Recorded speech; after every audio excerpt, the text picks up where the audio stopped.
Boca do Inferno, e aqui falaremos sobre um tema de grande relevância, a compreensão histórica cultural do Brasil, em especial no que se refere aos primeiros tempos da nossa história. Bom, em suma, falaremos nesse vídeo, sobre um exemplar de literatura informativa produzida em meio a esse processo pelos cronistas do descobrimento, tal como ficaram conhecidos esses viajantes que vieram até o nosso país de várias nacionalidades em questão a ressaltar para explorar essas novas terras. Esses viajantes entraram para a nossa história graças aos seus grandes registros pioneiros que forneceram à posterioridade informações relevantes sobre os primeiros contatos dos europeus com o território brasileiro, sua fauna, flora e, sobretudo, com os povos nativos da América e da sua cultura. Mais especificamente, trataremos aqui sobre a obra de um dos cronistas estrangeiros mais emblemáticos desse período, a saber, o alemão aventureiro Hans Staden. Ele que protagonizou experiências culturais verdadeiramente radicais em suas duas viagens ao Brasil, ocorridas em meados do século XVI, bem no início da ação colonial portuguesa. Como veremos em seu relato publicado em livro em 1557, esse viajante autônomo nos dá um testemunho do grande valor etnográfico e histórico sobre o Brasil do período colonial, sobre as suas condições geoculturais e, em especial, sobre os povos originários, então, viventes no território brasileiro. De modo geral, esse testemunho ilustra bem o ponto de vista europeu, e, em particular, o estranhamento diante das peculiaridades da natureza, do povo, em especial da cultura autóctone. Bem feitas essas breves considerações, seguimos com a nossa exposição, falando um pouco mais sobre o aventureiro Hans Staden e, é claro, sobre a sua obra e importância à compreensão do processo histórico que está na base da formação do Brasil colônia.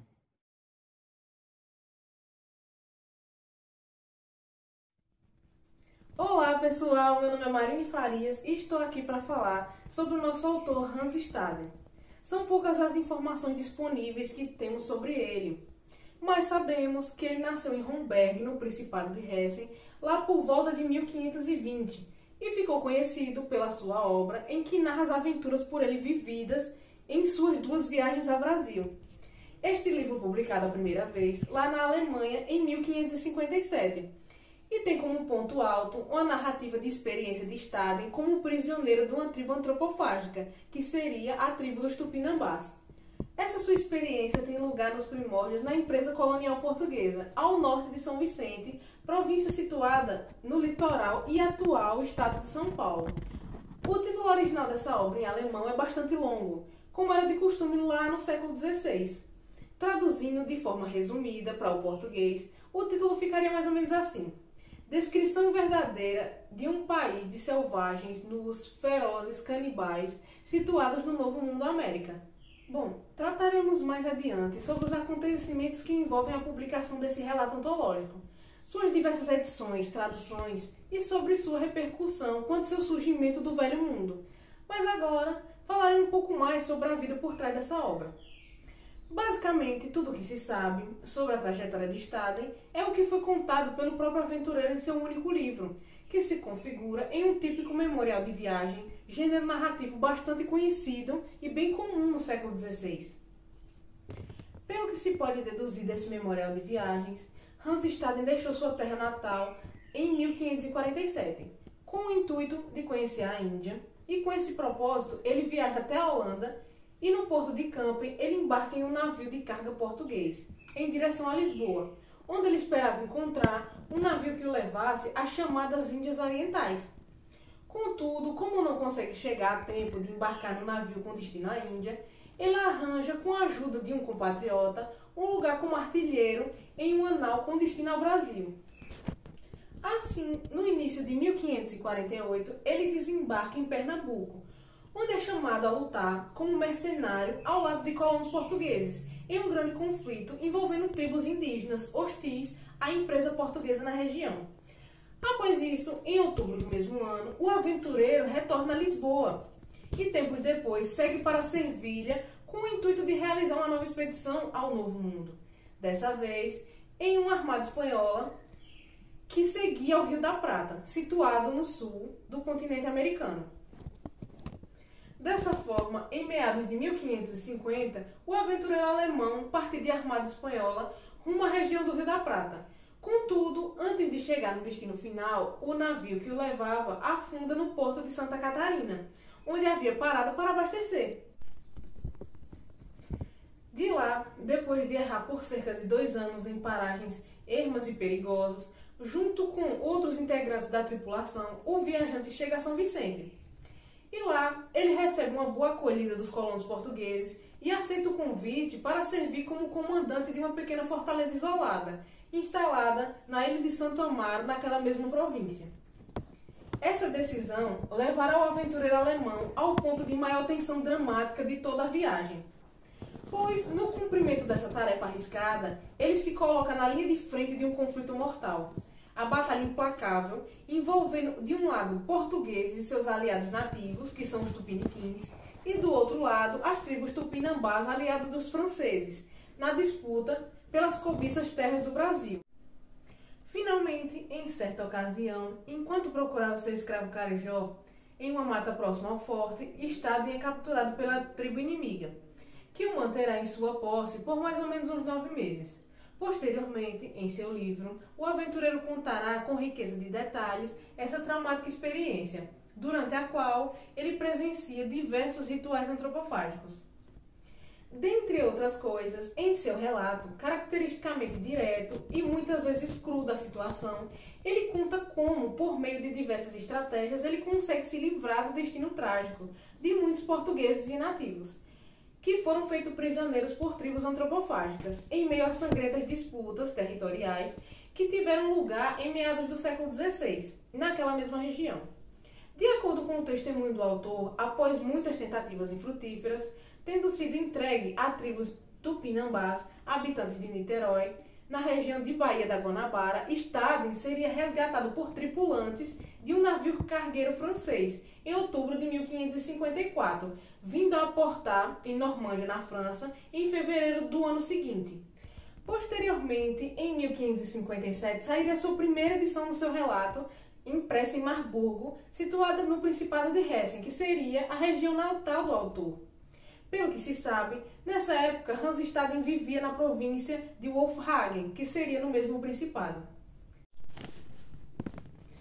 Bem, feita essa breve exposição sobre a sua vida e as aventuras e desventuras sobre esse alemão, eu fico por aqui. E se vocês quiserem saber um pouco mais sobre essa obra emblemática, continuem a nos assistir. Nos próximos vídeos, meus colegas compartilharão informações relevantes sobre o livro de Hans Staden e sobre os acontecimentos que envolvem essa publicação. Então, eu espero vocês até a próxima. Tchau!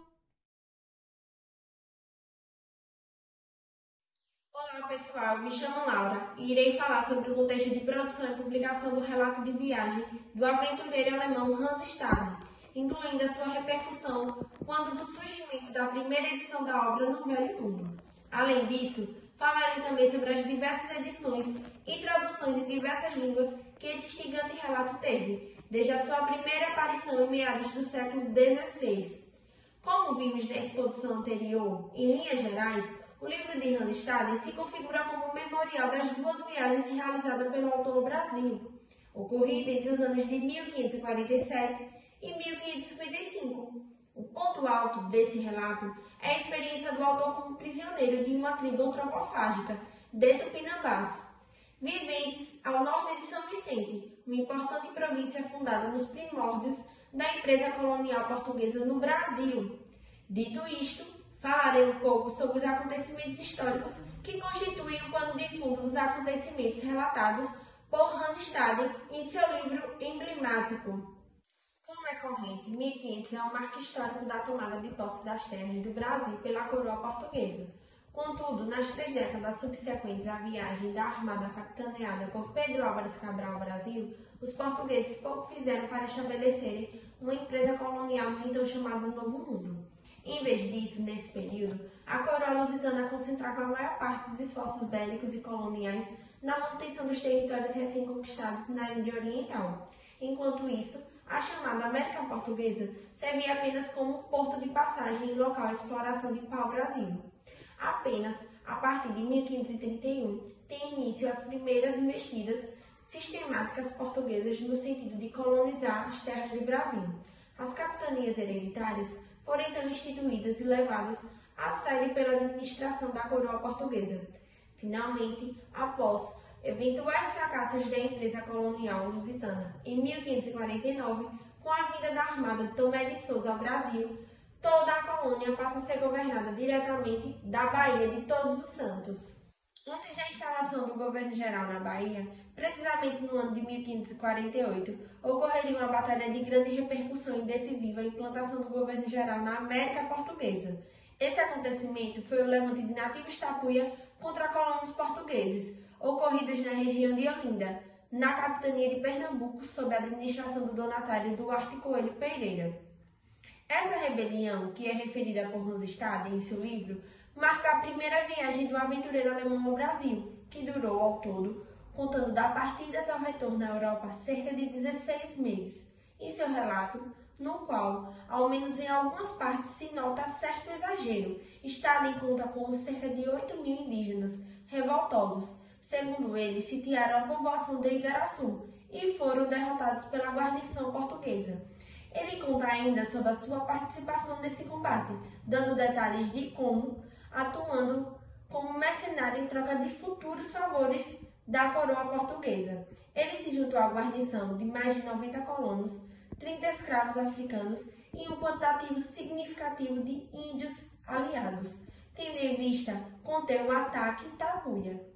Já entre os anos de 1550 e 1554, período em que se dá a segunda estada do aventureiro alemão no Brasil, encontra-se perto do auge do confronto imperial entre franceses, espanhóis e portugueses, sendo incomparável o poder naval dos portugueses na época.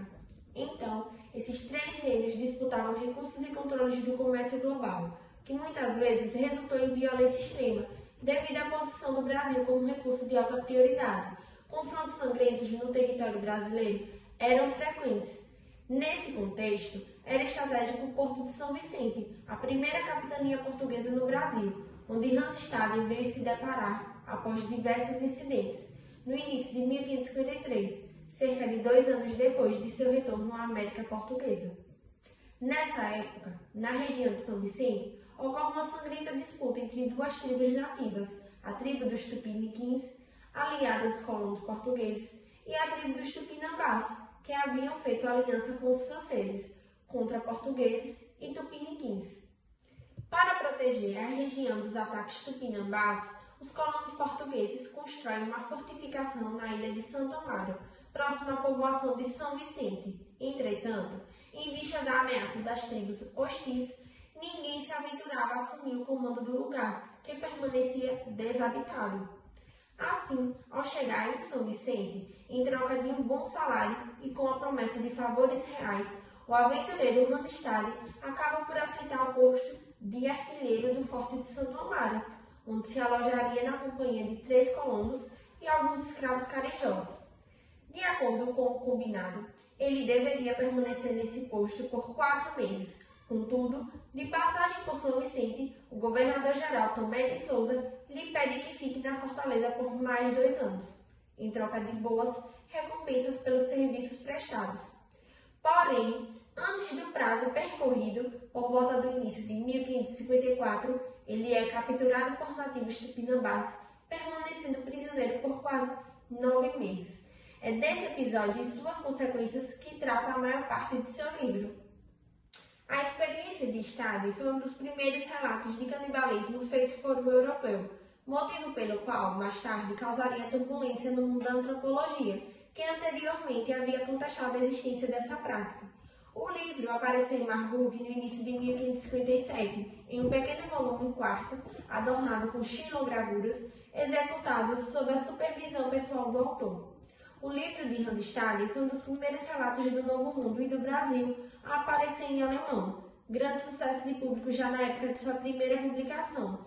O relato teve diversas edições e traduções em diversas línguas. Uma segunda edição de Marburg apareceu em poucos meses e outras 2 edições foram impressas em Frankfurt. ambas datadas de 1557. Foi impressa com frequência e traduzida para o latim, francês, holandês e já no século XIX também para o inglês.